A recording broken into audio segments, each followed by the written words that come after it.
c'est drôle, on croit. Bonjour à tous et bienvenue dans un tout nouvel épisode de Backstage Podcast. Je suis Grégory Prudhomme et comme vous le savez, j'aime rencontrer des gens au parcours intéressants, différents, sur lesquels je vais pouvoir apprendre des choses et puis, si possible, vous le faire partager au maximum à travers les épisodes de Backstage. Alors comme vous le savez, il y a quelques semaines, j'ai eu l'occasion de passer une semaine à Paris et grâce à un petit message en fait sur LinkedIn à la base, si vous ne me suivez pas encore, cherchez Grégory Prudhomme, j'ai eu l'occasion d'être approché par beaucoup de gens qui travaillaient avec l'Asie depuis Paris. Et je me suis dit que c'était très intéressant de pouvoir continuer sur cette lancée-là.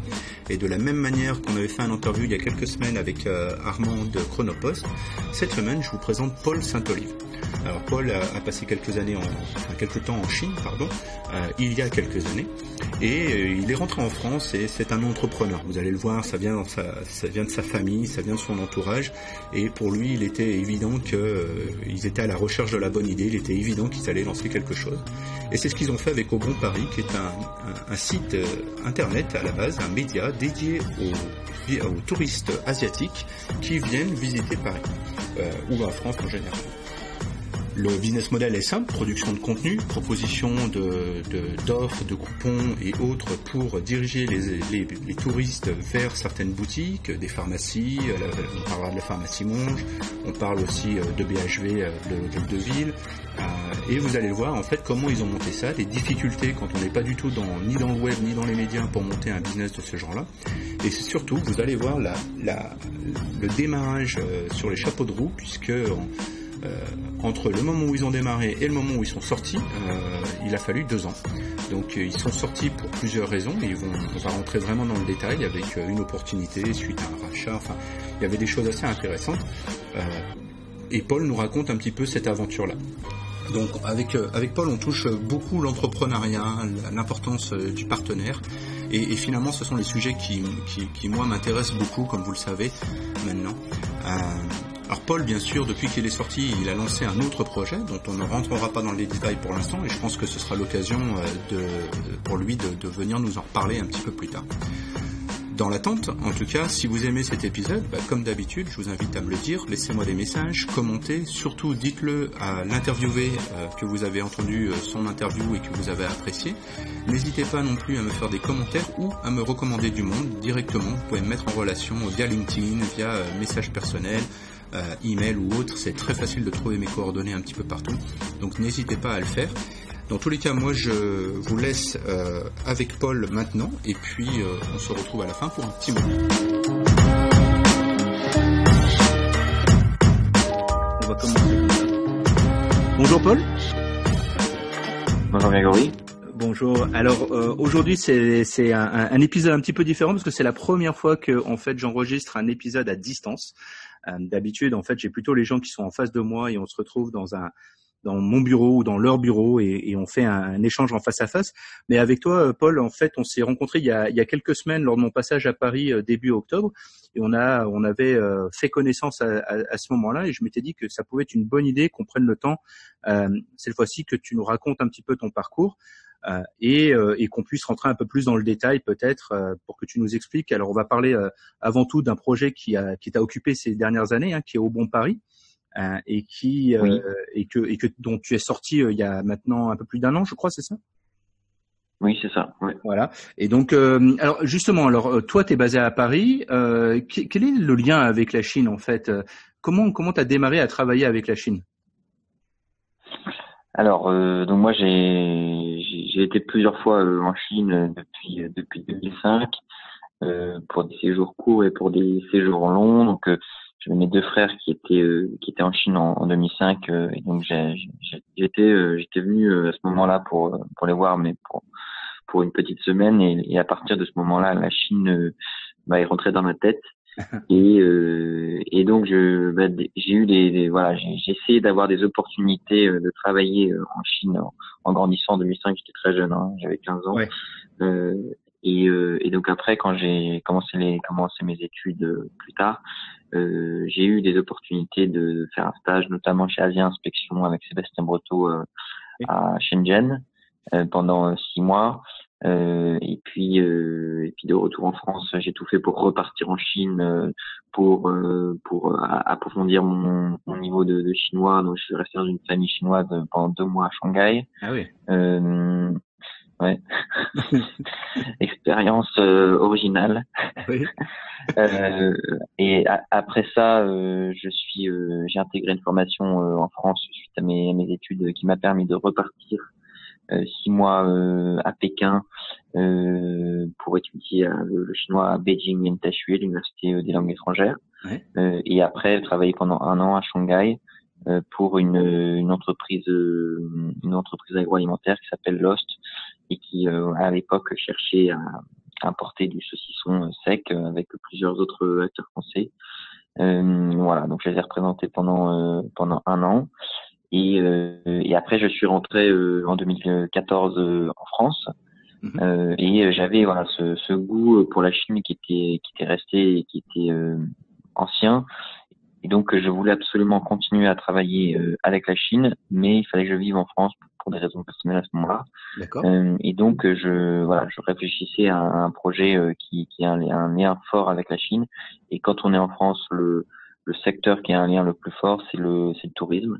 Okay. Parce qu'il y a 2 millions de touristes chinois, presque 2 millions de touristes chinois par an en France. Donc, quand on s'occupe des Chinois en France, on est à Paris, mais on a l'occasion de parler le chinois, de continuer à approfondir cette culture. Donc, c'est pour ça que j'ai choisi ce secteur. Est-ce que de trouver cette idée-là, elle a été évidente, de travailler dans le tourisme? Est-ce que t'as fait... En fait, j'essaie de réfléchir un peu au process. Est-ce que c'était une étude de marché? Est-ce que t'as essayé d'autres choses avant de te lancer sur Au Bon Paris? Ou comment t'en es arrivé à cette idée-là? C'était évident? Non, c'était pas évident. J'ai commencé par dans l'été 2014. J'ai essayé avec ma femme qui est chinoise de lancer une agence de voyage sur mesure, exclusive, assez premium. Voilà, et bon, on a travaillé, on s'est rendu compte des difficultés plutôt réglementaires en France, parce que pour monter une agence de voyage, il faut des licences particulières qui coûtent assez cher. Donc c'était un projet pour un jeune diplômé, c'était un projet qui était un peu trop lourd pour moi. Et donc après ça, non, j'ai essayé avec ma femme, on l'a laissé tomber. J'ai trouvé un autre associé avec qui on a essayé de monter une plateforme sociale, mais alors là c'était pour faire des échanges franco-chinois en France. Okay. Et puis ça s'est pas fait parce que l'association n'a pas fonctionné. Et puis j'ai trouvé un nouvel associé. Et non, l'idée de Au Bon Paris n'a pas émergé tout de suite. C'est après 3-4 mois de réflexion ensemble où on a étudié le marché du tourisme chinois en France, qu'on a pondu cette idée. On s'est dit qu'il y avait une demande pour ce genre de site qui n'existait pas à l'époque, et donc on s'est lancé là-dedans. Mais c'est une réflexion de au moins 6-8 mois avant de réussir à prendre quelque chose d'intéressant. Alors, en quelques mots, tu nous fais le pitch de Au Bon Paris. Qu'est-ce que c'est alors? Alors, Au Bon Paris, pour résumer en une phrase, c'est un média pour les voyageurs asiatiques sur Paris. Donc, on n'a pas uniquement des Chinois, on travaille aussi avec des Coréens, des Taïwanais. Les Taïwanais sont très proches des Chinois, ils parlent le mandarin, également des Japonais. Et puis, depuis mon départ, la société a ouvert de nouveaux marchés. C'est un média, c'est un site d'information pratique pour les voyageurs où ils peuvent trouver des coupons de réduction notamment. On travaille avec des grandes entreprises comme le BHV, comme des pharmacies, comme des outlets type La Vallée Village. On a travaillé avec Beaugrenelle. On fait quelques missions parfois pour Galeries Lafayette. Donc nos clients ce sont des enseignes du retail français qui cherchent à attirer des touristes asiatiques en magasin. Et donc nous on les aide à faire du drive to store, à capter une clientèle qui prépare un voyage sur internet. On les capte sur internet pour les renvoyer vers des boutiques physiques. Donc ça, c'est la version B2B. Et la version B2C, c'est celle avec laquelle j'ai commencé, qui est un site d'information. Donc pour ces voyageurs d'Asie. Donc en gros un média, donc ça se présente, on est d'accord, avec publication d'énormément de contenu dans des langues différentes, du coup, sur des sujets qui pourraient intéresser les touristes asiatiques. Et ensuite, de l'autre côté, ton business model, c'est la mise en avant de ces différents partenaires, ces différents magasins ou autres, avec des programmes de soit de publicité, soit de coupons, c'est ça? Exactement. Donc on a sur le modèle, on a une proposition de référencement, donc de publicité pour ces enseignes sur notre trafic, voilà, pour les mettre sur le chemin web des touristes asiatiques. Okay. Et après ça, on faisait un petit peu de conseils, mais c'était pas notre activité principale. Alors, explique-moi un petit peu, quand t'as travaillé pour une société dans le contrôle qualité, t'as essayé d'importer des saucissons en Chine. Comment on se retrouve à gérer un média sur le web, à travailler énormément, j'imagine, du coup, sur le SEO côté Chine, ce genre de choses. Comment tu t'es mis là-dedans? Ça a été, la partie technique est vraiment importante. Ça, c'est une bonne question. C'est vrai que j'ai d'autres amis, parce que moi j'ai fait Sciences Po, et donc je viens pas du tout de ce domaine du web. C'est pas quelque chose que je maîtrisais. Ouais. Et en fait, ce que je découvre quand on est entrepreneur, c'est que on apprend tout sur le tas. Et on avait une telle volonté avec mon associé de connaître, de maîtriser ce web chinois, ce web asiatique, mais qu'on s'y est mis tout seul. Ton associé était pas non plus. Pardon, ton associé, il est pas non plus digital ou tech à la base, c'est ça? Alors mon associé, il est plus tech que moi, mais il est pas, il a quelques notions de code, donc il est un petit peu plus intéressé par ça, mais on a beaucoup appris sur le tas. Lui, il avait une connaissance du web et des réseaux sociaux coréens. D'accord. Donc cette connaissance a permis quand même, ces bases ont permis de développer l'entreprise en Chine et à Taïwan, parce que les réseaux sociaux, même s'ils sont différents, se ressemblent.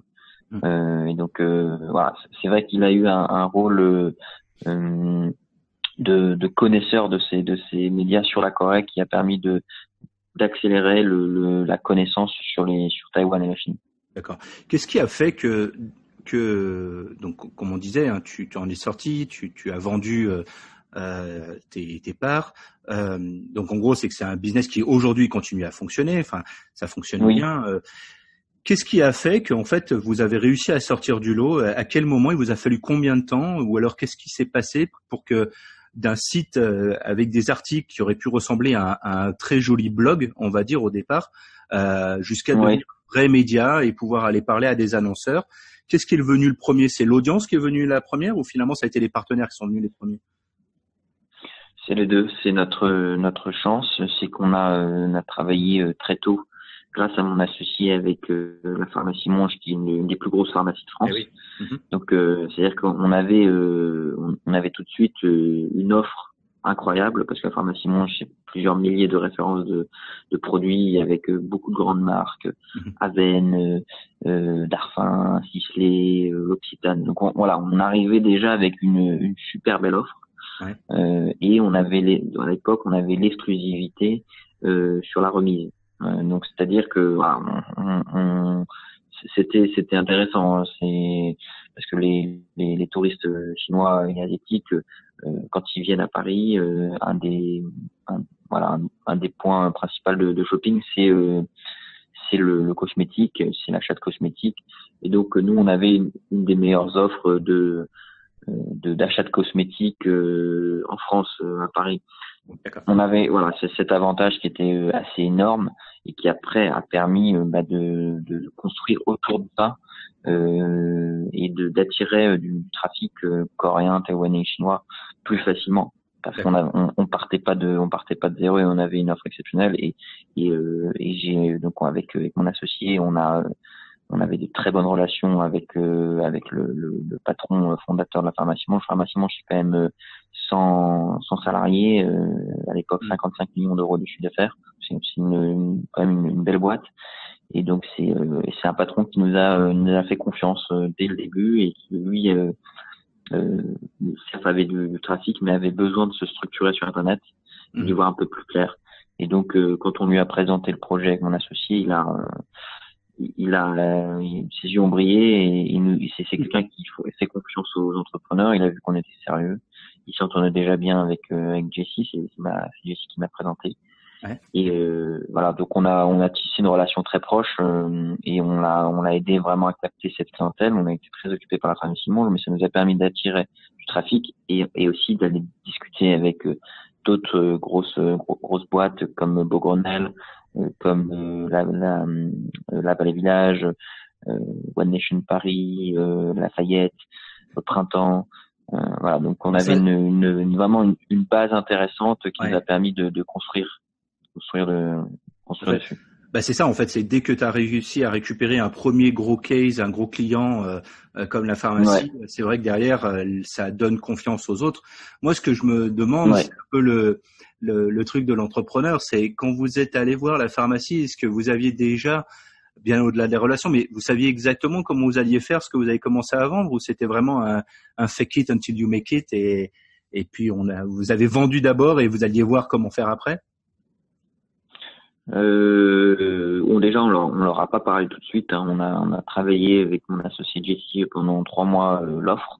Ok, pour être sûr de notre coup. On a rencontré beaucoup de guides parce que le gros du business à Paris, le business touristique est possédé par les guides taïwanais, coréens et chinois. Donc c'est eux qui voient le plus gros du trafic et qui prennent les plus grosses commissions, mais c'est des centaines de millions, hein. C'est assez énorme. Donc on s'est renseigné auprès de ces guides pour comprendre comment ça fonctionnait. Dès qu'on était assez certain de notre coût, on a été parler au fondateur de la pharmacie Monge. Et oui, on avait une version 1, mais qui a un peu évolué, mais qui a pas beaucoup évolué. On avait quand même une bonne connaissance parce que moi j'avais vécu quelques années en Chine et que j'avais une facilité pour rencontrer des Chinois à Paris, mon associé pareil sur la Corée. Donc on avait quand même une bonne connaissance, on était assez serein et confiant non, ça n'a pas évolué, ça va pas beaucoup évoluer. L'offre n'a pas beaucoup évolué. Après, ça, c'est une offre qui est beaucoup plus large en termes de clients. Améliorée. Et les guides chinois, quand tu expliques que c'est eux qui gèrent, enfin les guides des touristes asiatiques, c'est pas forcément des Chinois d'ailleurs. Ces guides-là, ils ont vu d'un bon œil en fait ce que vous faisiez. Est-ce que c'était une solution? Parce que je me suis dit à un moment ou à un autre, un touriste pourrait complètement venir sur le site et gérer son tour à Paris en passant que par votre site internet sans passer par un touriste, par un guide. Bien sûr. Non, mais les guides nous détestaient et après ça, on a réussi à tisser des relations avec certains qui étaient un peu plus ouverts, qui voyaient éventuellement une collaboration avec notre site, mais on était assez détestés par les guides parce qu'on leur volait leur business. Et oui, ça c'était assez compliqué. Souvent des guides, quand on avait un nouveau coupon, allaient discuter avec l'enseigne pour avoir la même réduction. Parfois il y avait des touristes chinois qui arrivaient en France avec le coupon au Bon Paris qui voulaient aller à la pharmacie Monge et le guide leur disait non ça marche pas ça, le coupon Bon Paris, moi j'ai une meilleure offre donc l'utilise pas. Et en fait, ils avaient connu la pharmacie Monge grâce à nous, mais le souci, c'est que la pharmacie Monge travaillait aussi avec des guides. Et donc, on était court-circuité et on pouvait pas tout contrôler. Après ça, on a mis en place un système pour contrôler davantage, mais on n'avait pas le contrôle absolu de ce qui se passait en boutique. Ça, c'était une limite aussi du business. Ça aussi, c'était peut-être sur une époque où maintenant, avec le WeChat qui est aussi développé que ça, c'est vrai qu'il y aurait pu y avoir des solutions de QR code, de traçabilité peut-être encore plus efficaces au niveau des coupons, quoi. Et en termes bien sûr, mais après, ça n'empêche pas, même avec un système ultra moderne, ça n'empêche pas qu'un guide, si il est avec son minivan et qu'il amène 10 touristes dans la boutique, ça n'empêche pas que même s'il y a un système ultra moderne qui dise à l'oral vous n'allez pas utiliser le coupon Bon Paris, vous allez utiliser le mien. Ah, parfois, les touristes acceptent. D'accord. Ok. En termes de chiffres, j'ai aucune idée. Vous arriviez à driver à peu près combien de personnes sur des boutiques? Qu'est-ce qui faisait que toutes ces grandes maisons, en fait, ont décidé de faire un partenariat avec vous? C'est que vous deviez avoir un sacré trafic. Parce qu'on avait, on a, et c'est toujours le cas. On n'avait pas les données, actualisées parce que je suis sorti, mais voilà, il y a un an, on avait à peu près 10 000 vues jour sur tous nos réseaux. Ah. Donc ça inclut le WeChat. Mon WeChat, c'est pas forcément là où on était le plus performant. Weibo, on a travaillé avec des blogueurs aussi en Chine qui nous apportaient du trafic. À Taïwan, on a une grosse page, on a à peu près 45 000 followers sur Facebook. Donc voilà, c'était en tout c'est 10 000 vues jour. Et après au niveau de la validation de coupons, c'est entre la saison très basse entre 1000 coupons mois, et saison très haute mois d'août par exemple, ça va être 2500 coupons par mois. D'accord, très bien. Donc c'était au moins 20 000 coupons par an qui étaient validés au Bon Paris. Quand on allait voir les partenaires, on pouvait leur garantir quand même un certain trafic. Après ça marche pas tout de suite du jour au lendemain, il faut communiquer, commencer avec le BHV, on n'a pas les mêmes résultats immédiatement que ce qu'on a mis en place à Pharmacie Monge. Il faut que le partenaire joue le jeu aussi, c'est-à-dire que si le partenaire n'a pas une offre alléchante, on peut pas faire grand chose. Voilà, nous on apporte le trafic, mais si derrière il n'y a pas un coupon intéressant, des marques intéressantes, ça prend pas. D'accord. Qu'est-ce qui a fait que, comme tu disais, vous aviez 10 000 vues par jour? Est-ce que tu te souviens qu'est-ce qui a fait que d'un coup votre trafic, parce que c'est souvent un peu comme ça, c'est le trafic d'une page web au début, c'est très difficile, ça met des semaines, des mois, voire même plus, et puis il y a quelque chose qui crée une viralité et qui fait que d'un coup, boum, vous sortez du cadre. Qu'est-ce qui s'est passé? Qu'est-ce que vous aviez fait ce jour-là? Non, mais on avait l'équipe de départ, on avait une équipe assez exceptionnelle. Donc il y avait mon associé et moi, et on était associés, on n'était pas associés, mais on avait des salariés ou des prestataires. On avait un blogueur sur Taïwan Chine qui était excellent, et qui était un garçon qui avait vécu quelques années en France et qui avait tenu un blog. Donc c'était un professionnel du blogging. Et on avait quelqu'un sur la Corée qui était très forte. Donc c'est des gens qui avaient l'habitude c'est des grosses hackers, comme on dit aujourd'hui, qui sont capables de générer du trafic très rapidement. Et on a eu la chance d'avoir ces deux personnes dans notre équipe. Et donc ça a permis d'aller de pas perdre de temps, et d'aller assez vite. C'est des gens qui avaient leur blog perso, donc qui ont pu attirer du trafic avec leur blog perso sur notre blog au Bon Paris. Oui, qui était déjà un peu KOL, c'est un peu le gros buzz en ce moment, c'est en Chine, et qui en plus on avait des KOL en interne. En interne, et ça c'était génial. Et donc on est bien d'accord que tu avais une grosse partie de l'équipe qui était basée à Paris, mais après tu avais des gens qui étaient basés en Asie, et donc tu travaillais aussi en remote comme ça à distance. Alors tous nos salariés, donc on avait quand je suis parti une vingtaine de salariés sont à Paris. D'accord. Et en Asie, on avait des partenaires, des prestataires. Ça peut être des blogueurs sur la Corée, sur la Chine et Taïwan. C'était en sous-traitance. On n'avait pas c'est la sous-traitance, pas de salariés. D'accord. Et on pouvait pas avoir de salariés. Et comment vous aviez développé ça? C'était vous avez eu des investisseurs qui sont arrivés assez tôt, ou finalement vous avez tout fait ça en fonds propres et puis croissance? Fonds propres, on a mis 10 000 euros tous les deux. Génial. Au début, 5 000 chacun. Ouais. Donc c'est pas grand chose. Et puis assez rapidement, on a généré du cash. On a commencé par exemple le premier mois, on a eu déjà 33, je me souviens exactement, au mois de mars 2015. Lancement, on a eu 33 coupons. 33 coupons, ça faisait déjà un petit peu d'argent. Et puis le deuxième mois, on a fait 100 coupons. Troisième mois, 300 coupons. Et ça a été une croissance très très très rapide. D'accord. Très rapide parce qu'on avait des offres intéressantes. Qu'est-ce qui a été le plus dur en fait dans ce projet-là? Est-ce qu'il y a un moment où tu t'es dit allez, on va pas y arriver, on arrête tout, quoi? C'est l'association. S'associer, c'est difficile parce que on est beaucoup avec la personne et donc on est tous différents et s'associer, c'est comme se marier. C'est là, son associé, on le voit plus que sa femme. Donc il faut avoir quelqu'un avec qui on s'entend bien, et c'est normal qu'il y ait des difficultés. Bien sûr. Quand on se voit beaucoup, quand on travaille ensemble, quand on a des gens à gérer, quand on a des responsabilités, il y a beaucoup de tension, de stress. On avait beaucoup d'argent en jeu. Et donc souvent quand il y a trop d'argent en jeu, ça crée des tensions. Et au démarrage, on a failli se séparer au bout de 4 mois.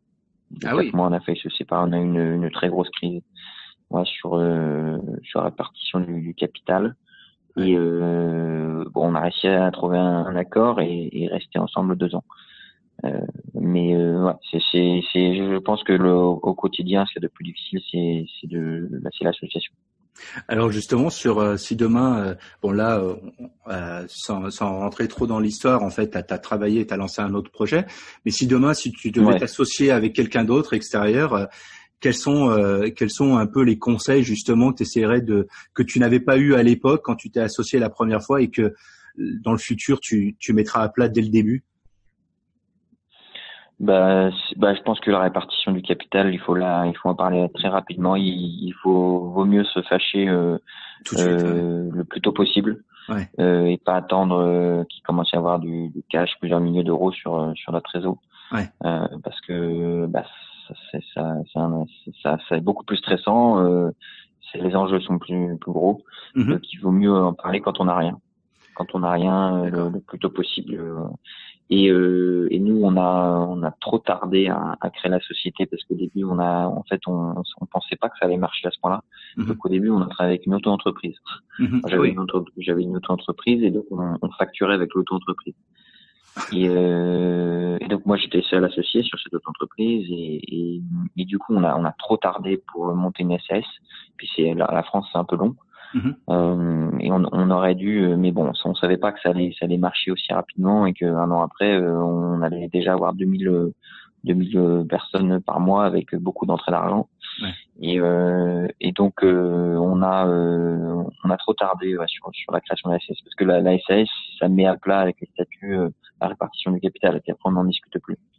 Ah oui, vous étiez obligé de mettre au moins d'adresser tous ces points-là, d'adresser toutes ces questions-là tout de suite avec la SAS, et au moins, en effet, c'était des problèmes qui étaient. Ouais.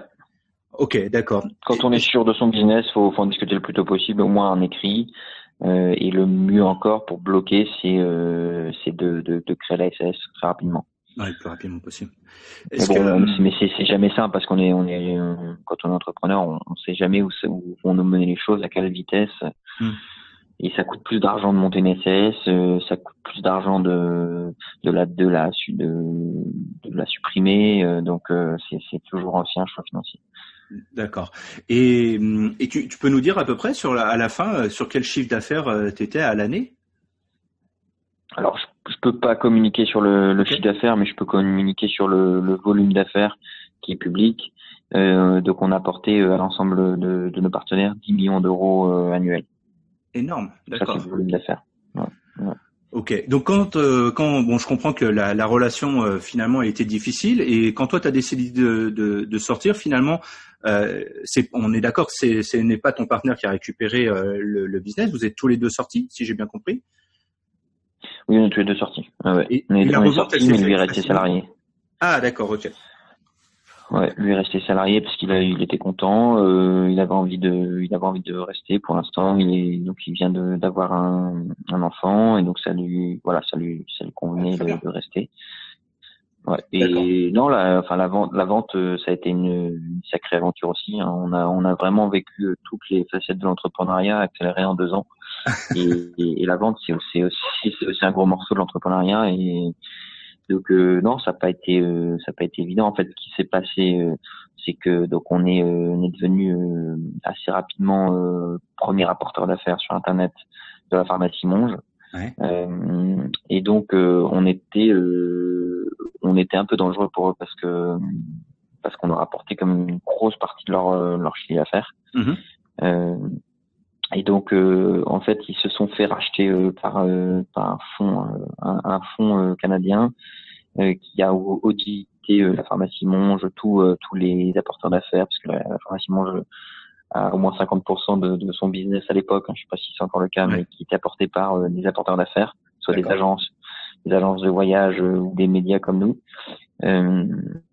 Et donc elle s'est fait auditer et puis ils se sont rendus compte, ils ont regardé les comptes et puis ils se sont dit tiens c'est marrant, il y a un acteur là qui s'appelle Au Bon Paris qui apporte quasiment 10% de votre chiffre d'affaires annuel. Est-ce que ça fait 5,5 millions d'euros quand même sur 55 millions. Ah oui. Est-ce que cette société vous appartient? Et puis là le fondateur a dit non, ce sont des petits jeunes que je connais. Et donc là le fonds leur a dit c'est problématique. C'est problématique parce que c'est un risque pour nous. Et donc on connaît pas les conversations privées qu'ils ont eues, mais on imagine que ça a été assez violent et donc les actionnaires de la pharmacie Monge sont précipités pour nous parler et ça a été presque du harcèlement pour nous faire une proposition de rachat parce qu'ils étaient très très inquiets. Et donc là nous on a vu des gens le fondateur on s'entendait bien avec lui, mais il y avait d'autres gens qui étaient autour de lui, qui étaient assez armés avec des avocats. C'est une très grosse boîte qui les a rachetés. C'est un des premiers fonds canadiens. Donc voilà, on a eu un peu peur parce qu'on avait des gens très organisés en face de nous qui n'avaient pas forcément des idées très saines. Et donc on a pris un intermédiaire pour nous protéger, pour nous aider dans ces négociations qui ont duré 6 mois. Pour conclure un prix juste de revente de la société.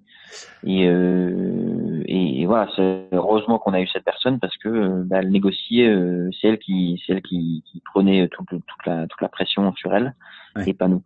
Parce qu'en fait, dans une négociation, son allié c'est le temps. Et celui qui a le temps gagne. Et donc nous on avait le temps et grâce à cet intermédiaire qui nous a coaché, qui nous a calmé. C'est des périodes où on n'a pas beaucoup dormi parce que c'était ils voulaient nous racheter pour une bouchée de pain et pour tout le travail de 2 ans de travail c'était assez dur pour nous. Et donc on a négocié, c'était assez difficile. Heureusement on s'entendait bien avec le fondateur de la pharmacie Monge, mais il était entouré d'autres personnages qui le poussaient. Et donc ça a pas été évident, mais on a réussi à conclure. C'était un beau combat de force pendant 6 mois. J'en garde un souvenir assez mitigé. C'était des bons moments, mais aussi beaucoup de tension et de souffrance. Ouais. Alors justement, dans ces moments difficiles comme ça, où il t'arrive tellement de choses en l'espace de quelques mois, comme tu disais, en l'espace de 2 ans, on t'a affaire d'un coup à des fonds d'investissement, à des avocats, à des armées. Comment, c'est une question que je pose régulièrement dans le podcast. Moi, ce qui m'intéresse au niveau des entrepreneurs, et finalement c'est un peu une question personnelle, puisque c'est le même problème que moi je peux avoir, c'est comment toi tu as continué à t'éduquer en fait. Comment tu as fait pour t'entourer? Qui c'est qui t'a aidé dans ces moments-là où tu sais plus vers qui te tourner? Alors j'ai ma femme m'a pas mal aidé et J'ai eu l'avantage d'être lié au Réseau Entreprendre Paris, D'accord. qui est dirigé par mon frère. Mon père a développé le Réseau Entreprendre en France, donc ce sont des entrepreneurs ou des gens qui vont travailler avec des entrepreneurs toute leur vie, donc qui sont de très bons conseils. Ma famille, mes amis m'ont beaucoup aidé, soutenu, mais c'est vrai que c'était une époque où ils se souviennent de cette époque où j'étais extrêmement stressé. Et j'ai eu vraiment leur soutien. Donc oui, des amis entrepreneurs et puis ma famille qui connaît bien ce secteur qui a été très présente. D'accord. Alors oui, en effet, ça répond à une autre question avec laquelle j'aime bien finir généralement, qui est de savoir en gros qu'est-ce que tes parents ou tes amis comprennent de ce que tu fais vraiment en fait. Bon là, dans ce cas-là, j'ai l'impression que vous étiez tous très proches et il y a une vraie fibre entrepreneuriale dans la famille. J'ai eu l'occasion de rencontrer ton frère aussi lors du passage à Paris, donc je vois que c'est dans les veines quoi. Exactement. Alors, la question, c'est est-ce qu'ils comprennent le business? Oui, c'est ça. C'est c'est est-ce qu'ils comprennent ton business, est-ce qu'ils comprennent ton acharnement, le fait que tu te focalises sur ce site, par exemple, dans ces cas-là. Et alors bon, la question, elle est encore pire quand c'est quelqu'un qui est basé en Chine avec ses parents qui sont restés en France et qui comprennent pas vraiment cet entrepreneur à l'autre bout du monde, qu'est-ce qu'il fabrique. Donc tu vois, il y a une fibre entrepreneuriale très forte dans ma famille, donc ils étaient très encourageants. Ouais. Après, ils ont pu être inquiets au début. C'est vrai que j'avais des amis qui pouvaient être inquiets, ma femme qui peut être inquiète parce que quand on commence l'entrepreneuriat, on a beau gagner de l'argent, la société a beau gagner de l'argent, on se paye pas.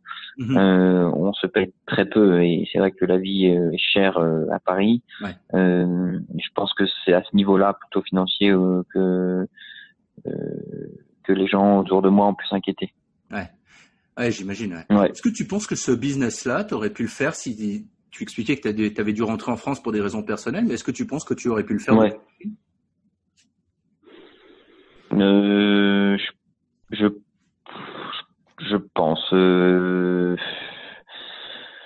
pense que ce business aurait pu marcher en Chine.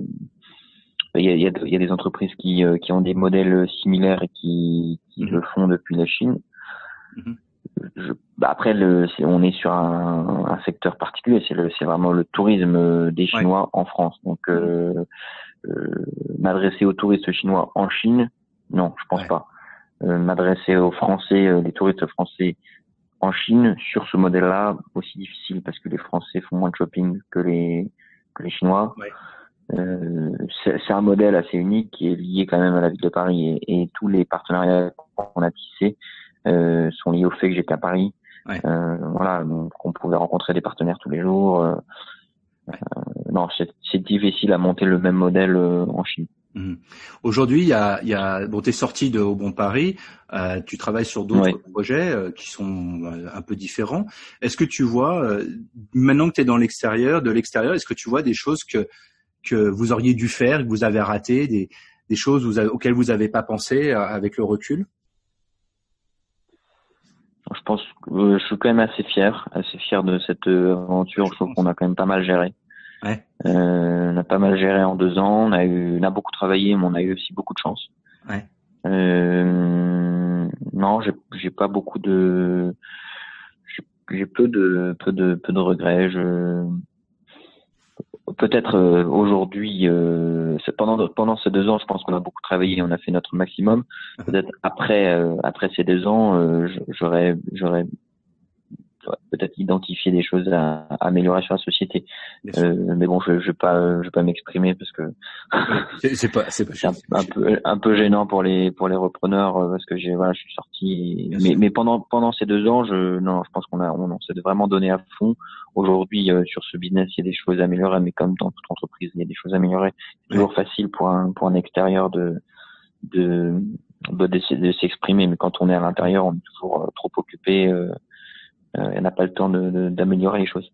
Quand tu es sorti, quand tu as fait ton exit, et après ces 6 mois de torture où ça a été quand même assez difficile, j'ai l'impression, sur la négociation, qu'est-ce qui se passe? Tu pars en vacances pendant 3 mois, au contraire, tu avais déjà une idée qui germait et tu as sauté sur l'idée suivante immédiatement. il t'a vraiment fallu une période de repos. Qu'est-ce que t'as fait après la sortie? Oui, j'ai très rapidement. Moi, j'avais besoin. Je suis entrepreneur dans l'âme, mais j'ai besoin d'avoir une nouvelle idée, d'avoir un nouveau projet. Ouais. Quand je sens que ça va se terminer, donc avant même que la négo soit finie, j'avais déjà une idée. Je commençais déjà à réfléchir. Après ça, non, quand on a vendu, ils m'ont imposé de rester pendant encore 8 mois pour accompagner la sortie. Donc non, j'ai pas pris de vacances à ce moment-là. Mais j'avais une vie de salarié donc qui était quand même plus posée. Quand on est entrepreneur, qu'on se lève et qu'on sait qu'on a 20 salariés, qu'on a de la trésor, qu'il faut réfléchir à l'investissement dans 6 mois, à quoi on va ressembler dans 6 mois, et pour pas être toujours le premier, et pas avoir, parce qu'on a commencé à avoir des concurrents. Donc non, quand je suis sorti, la vie était une vie de salarié plus tranquille pendant 8 mois. Et après, quand j'ai quitté vraiment la société, après cette période de 8 mois, j'ai pris des vacances que j'ai pas pris depuis longtemps, des grosses vacances. Je suis parti quasiment un mois en France, dans le sud-ouest et en Corse, avec ma femme, et c'était mon repos. Ouais. C'est quasiment 2 mois en fait, quasiment 2 mois de vacances. Qu'est-ce qu'on peut, on va terminer tranquillement. Qu'est-ce qu'on peut te souhaiter? On se parle dans 3-5 ans. Qu'est-ce que tu crois que tu nous racontes à ce moment-là? Moi, mon rêve, c'est vrai que avec Au Bon Paris, on a été très performants sur le marché, il faut l'avouer, sur le marché taïwanais et coréen, et moins performants sur la Chine, même si on avait de plus en plus de touristes chinois chaque mois. C'était peut-être 30% de notre activité par rapport à 70% coréen et taïwanais. D'accord. Donc moi, ce que je souhaite, c'est de réussir à monter une société en Chine qui soit capable de vendre aux Chinois et d'avoir des clients chinois sur le web, et de réussir à monter une affaire française de produits français vendus aux Chinois qui marche vraiment. Ça c'est mon rêve. J'espère pouvoir monter une grosse société d'ici quelques années en Chine, à Shanghai, qui a réussi à percer le mystère du marché chinois, parce que je vois énormément de Français en Chine qui vendent des prestats à des entreprises étrangères. Je vois la présence de très grosses boîtes sur le marché chinois, comme le luxe, mais je trouve que c'est plus difficile de rencontrer des boîtes de taille intermédiaire ou des startups qui percent sur ce marché mystérieux. Donc je pense que je suis attiré comme pas mal de Français par ce marché, et je suis pas le seul à vouloir le percer. Et j'espère réussir à monter quelque chose de sympa, avec une belle taille en Chine. Génial. Avec des salariés chinois, et réaliser un beau chiffre d'affaires sur ce marché mystérieux. Bon, je te le souhaite. Le percer ce marché. C'est vrai que c'est difficile, on le voit, comme tu le dis très bien aujourd'hui, de vendre aux Chinois, ça reste encore très compliqué. Il y a des manières de faire, il y a des manières de faire, et c'est comme tu le dis, je pense qu'on n'a pas encore complètement compris les clés, on n'a pas encore percé ce marché-là. Et mais en effet, je pense qu'il y a beaucoup de choses à faire. C'est vrai que la technologie, l'utilisation maintenant d'acteurs locaux, etc., est de plus en plus facile. Il faut pas se mentir. Mais encore, il y a un savoir-faire. C'est pas parce que tu as tous les ingrédients que tu vas réussir ta recette. Exactement. Et voilà. Donc, je pense qu'il y a encore un petit savoir-faire. Je te souhaite tout le succès que tu mérites pour la suite, pour tes nouvelles aventures. Et puis, j'espère qu'on pourra en reparler dans quelques temps. Et que tu nous dises où on en est. Super. Où est-ce qu'on renvoie les gens qui aimeraient en savoir plus sur toi, sur ton parcours, ce que tu vas faire la prochaine fois, ou qui aimeraient te rencontrer si un jour tu passes à Shanghai ou s'ils passent à Paris? On les renvoie vers où? Vers quelle plateforme? Mon LinkedIn, vous pouvez me contacter sur LinkedIn, je suis assez réactif. Super. Je vais mettre ça dans l'article qui va illustrer cet article. Merci beaucoup, Paul. Merci Grégory. Merci pour ton intérêt. C'est gentil. Merci. Et puis à très bientôt. Voilà. Au revoir.